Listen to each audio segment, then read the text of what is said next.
नमस्कार. मल्हार टीव्हीच्या सकाळच्या बातमीपत्रामध्ये आपलं स्वागत. जिल्हाधिकारी कार्यालयात साप घुसल्याची घटना घडली आहे. जिल्हाधिकारी कार्यालयात सर्वजण आपापल्या कामात व्यस्त होते.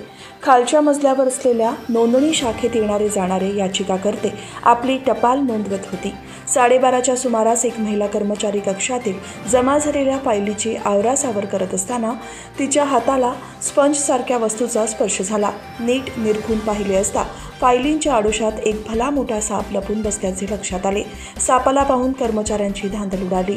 घाबरून सर्वजण कक्षाच्या बाहेर जाऊन उभे राहिले. जिल्हाधिकारी कार्यालयात साप शिरल्याची बातमी वाऱ्याच्या वेगाने सर्व विभागात पसरली. साप पाहण्यासाठी कर्मचारी वर्ग मोठ्या संख्येने जमा झाला. काही सतर्क कर्मचाऱ्यांनी सर्पमित्रांना फोन लावून बोलावले. सर्पमित्राने येऊन सापाला पकडले. हा साप धामण प्रजातीला आणि बिनविषारी असल्याचे सांगितले आणि सर्वांनी सुटकेचा निश्वास सोडला.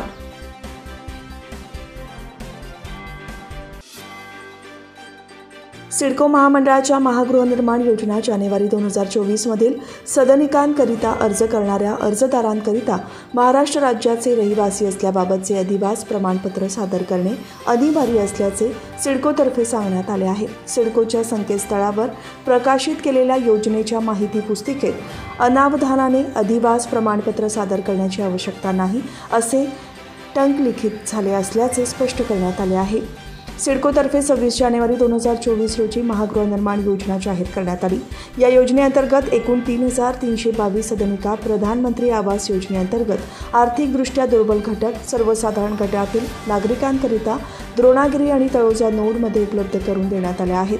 या सर्व योजनांमध्ये महाराष्ट्रात किमान 15 वर्षे वास्तव्य असल्याबाबतचे अधिवास प्रमाणपत्र सादर करण्याची अट ठेवण्यात आली आहे. परंतु सिडकोच्या संकेतस्थळावर प्रकाशित केलेल्या योजनेच्या माहिती पुस्तिकेत अनावधानाने अधिवास प्रमाणपत्र सादर करण्याची आवश्यकता नाही असे टंकलिखित झाले असल्याने अर्जदारांमध्ये संभ्रमाचे वातावरण निर्माण झाले असल्यामुळे सिडकोने महागृहनिर्माण योजनेकरिता सर्व अर्जदारांना अधिवास प्रमाणपत्र सादर करणे अनिवार्य असणार आहे असे स्पष्ट केले आहे.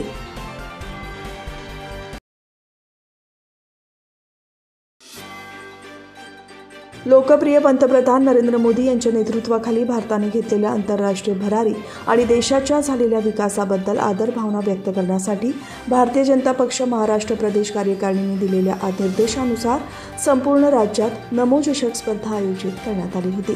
त्या अनुषंगाने आमदार प्रशांत ठाकूर यांच्या मार्गदर्शनाखाली आणि माजी सभागृह नेते परेश ठाकूर यांच्या नेतृत्वाखाली पनवेल विधानसभा क्षेत्रात भव्य क्रीडा आणि सांस्कृतिक महोत्सव उत्साहात झाला. या महोत्सवाचा पारितोषिक वितरण समारंभ उद्या आद्य क्रांतीवीर वासुदेव बळवंत फडके नाट्यगृहात लोकनेते रामशेठ ठाकूर यांच्या अध्यक्षतेखाली आणि माजी क्रिकेटपटू दिलीप वेंगसरकर यांच्या प्रमुख उपस्थितीत आयोजित करण्यात आला होता. यावेळी प्रमुख मान्यवर म्हणून आमदार प्रशांत ठाकूर, आमदार महेश बालदी, आमदार निरंजन डावखरे, भाजपचे प्रदेश सरचिटणीस विक्रांत पाटील, उत्तर रायगड जिल्हाध्यक्ष विनाश कोळी, युवा मोर्चाचे प्रदेशाध्यक्ष राहुल लोणीकर यांच्यासह मान्यवर उपस्थित राहणार आहेत. जनार्दन भगत शिक्षण प्रसारक संस्थेच्या खारघर येथील रामशेठ ठाकूर महाविद्यालयाने open water sea swimming association आयोजित केलेल्या स्विमिंग स्पर्धेमध्ये घवघवीत यश संपादन केले. महाविद्यालयातील वाणिज्य विभागातील तृतीय वर्षाचा तन्मय सुतार यांनी या स्पर्धेमध्ये भाग घेऊन न थांबता धारणतरण बंदर ते गेटवे ऑफ इंडिया या 36 किलोमीटर पोहून त्याने अवघ्या 9 तासात 36 मिनिटात पार केले. स्वतःचे नवीन रेकॉर्ड बनवले आहे. तन्मय सुतार यांनी यापूर्वी एका महिन्यात 5 सागरी खाड्या पोहून जाण्याचा विक्रमी नोंद स्वतःच्या नावावर करून Navi Mumbai Bhushan, India book of record, Asia book of record असे रेकॉर्ड आपल्या स्वतःच्या आणि नवी मुंबईच्या नावावर केले आहेत. महाविद्यालयाचे प्राचार्य डॉक्टर रुपेंद्र गायकवाड यांनी त्यांचे अभिनंदन केले तसेच पुढील स्पर्धांसाठी शुभेच्छा दिल्या.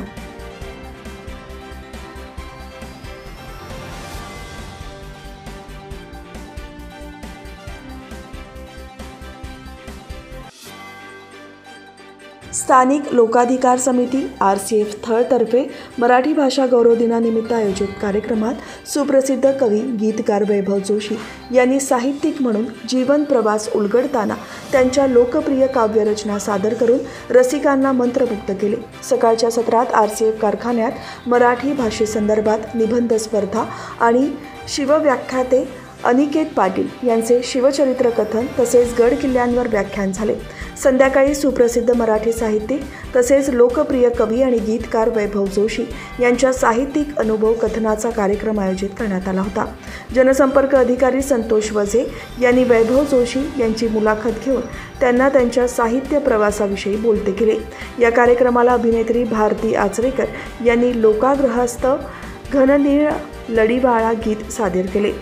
कार्यक्रमादरम्यान महाराष्ट्र शासन गुणवंत कामगार पुरस्कार प्राप्त अभय घरत यांसह निबंध स्पर्धा विजेत्यांचा सन्मान पाहुण्यांच्या हस्ते करण्यात आला।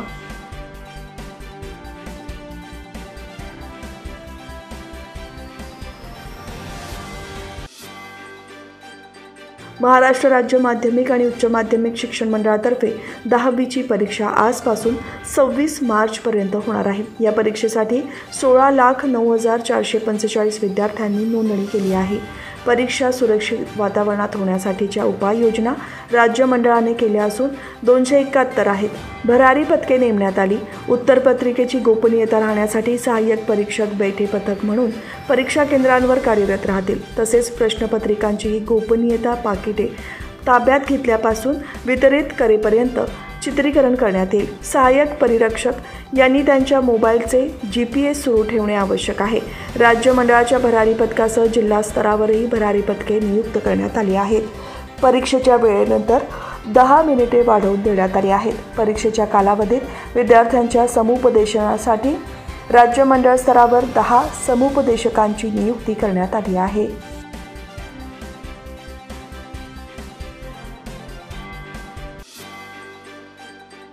मुख्यमंत्री जनकल्याण कक्षाच्या माध्यमातून मुख्यमंत्री एकनाथ शिंदे यांच्या हस्ते पुणे, ठाणे आणि रायगड जिल्ह्यातील ग्रामपंचायतींना वैद्यकीय साहित्याचे वितरण करण्यात आले।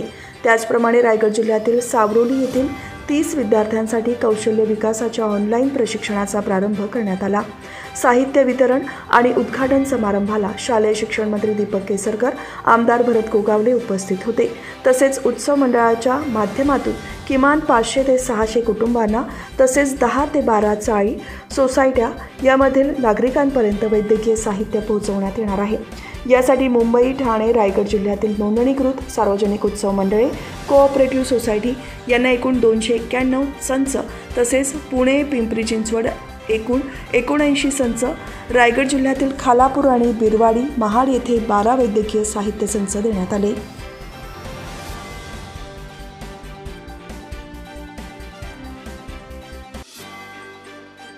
आरोग्य विभागाच्या महाराष्ट्र वैद्यकीय आणि आरोग्य सेवा वैद्यकीय अधिकारी गट अ पदाची भरती प्रक्रिया पूर्ण करण्यात आली। विधान भवनात मंत्रिमंडळ बैठकीपूर्वी मुख्यमंत्री एकनाथ शिंदे यांच्या हस्ते 1446 MBBS डॉक्टरांना पदस्थापनेचे आदेश ऑनलाईन देण्यात आले।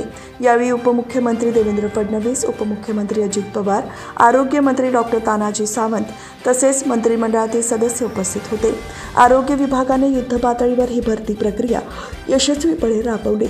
मोठ्या प्रमाणावर वैद्यकीय अधिकाऱ्यांच्या रिक्त पदांची भरती झाली असून त्या माध्यमातून सामान्य नागरिकांना वेळेवर आणि गुणवत्तापूर्ण आरोग्य सेवा देण्यात यावी असे आवाहन मुख्यमंत्री शिंदे यांनी यावेळी केले। महाराष्ट्र वैद्यकीय आणि आरोग्य सेवा वैद्यकीय अधिकारी गट अ या संवर्गातील 1729 रिक्त पदांसाठी MBBS आणि BAMS उमेदवारांचे एकूण 29,556 अर्ज ऑनलाईन पोर्टलद्वारे प्राप्त झाले होते। 6,575 MBBS अर्हताधारक उमेदवारांनी अर्ज केले होते। MBBS अर्हताधारक उमेदवारांनी सादर केलेल्या अर्जांची छाननी करून अंतिम गुणवत्ता यादीनुसार 1446 MBBS अर्हताधारक उमेदवारांची निवड यादी प्रसिद्ध करण्यात आली। त्यांना पदस्थापनेचे आदेश देण्यात आले।